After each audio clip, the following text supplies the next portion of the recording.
Kahit sobrang init ngayon ay gusto ko ngang magluto ng tinola. Sobrang natatakam kasi ako at ito ngayong lulutuin kong tinolang manok ay may itlog. Actually, first time ko ngang maglagay ng itlog dito sa tinola. Mukha kasing masarap. Kaya tara, luto tayo! Una, nag-defrost muna ako ng chicken wings. Yun ang gagamitin ko for today's tinola. Nagpunta na ulit pala ako dito sa garden para manguha naman ng talbos ng sili. Para kasing hindi kumpleto ang tinola ko kapag walang talbos nito. O diba, dito lang ako sa paligid mamamalengke ng panggulay ko. Mabuti na lang at sobrang dami nga ng talbos dito.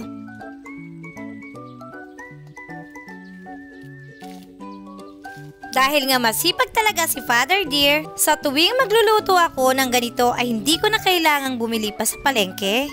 Pagkatapos manguha ng sili, dito naman ako sa spring onions. Ang ginagawa pala namin ay binubunot na lang. Masarap kasing panghalo neto sa tinola.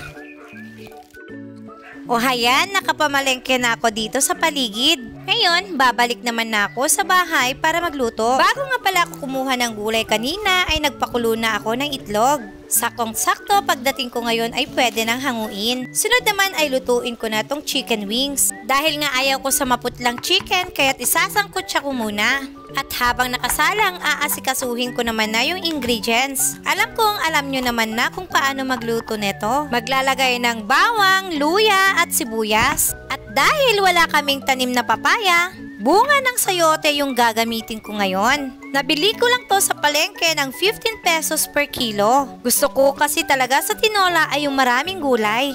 By the way, ito palang chicken ay niluluto ko sa sarili niyang mantika. Gusto ko kasing medyo brown-brown siya. Nung nakuha ko na pala yung consistency na gusto ko, mag-start naman na tayong maggisa. Luya, bawang at tong sibuyas. Nung lumabas na yung aroma ng ingredients ay nilagay ko naman na tong chicken. Nagdagdag na rin ako ng tubig. Plus yung mga seasonings niya like black pepper, asin, at chicken powder. At habang iniintay natin kumulo, huhugasan ko na rin tong talbos ng sili. Bababad ko nga lang ng konti yan. Pagkatapos noon ay nag-slice na rin ako ng spring onions. Maraming spring onions nga pala yung ilalagay ko ngayon. Mas malasa kasi yan sa tinola. Ilang minuto lang at nakulo na. Ngayon, ihuhulog ko naman na tong sayote. Medyo nilakihan ko pala yung slice niyan. Pakukuluan muna ng ilang minuto. Habang pinapakuluan ko nga, tinikman ko na rin kung saktong-sakto na yung lasa niya. Pagkatapos nun, hinulog ko naman na tong nilagang itlog. Napakasimpleng ulam, no? Tandang-tanda ko nga nung mga bata kami, yung mismong chicken ay hindi na kailangang bilhin. Kasi nung mga bata kami ay may kanya-kanya kaming alagang mga manok. At sa tuwing magluluto kami ng tinola, hindi na namin kailangang mamalengke pa. Manghuhuli nga lang kami ng manok ng gabi.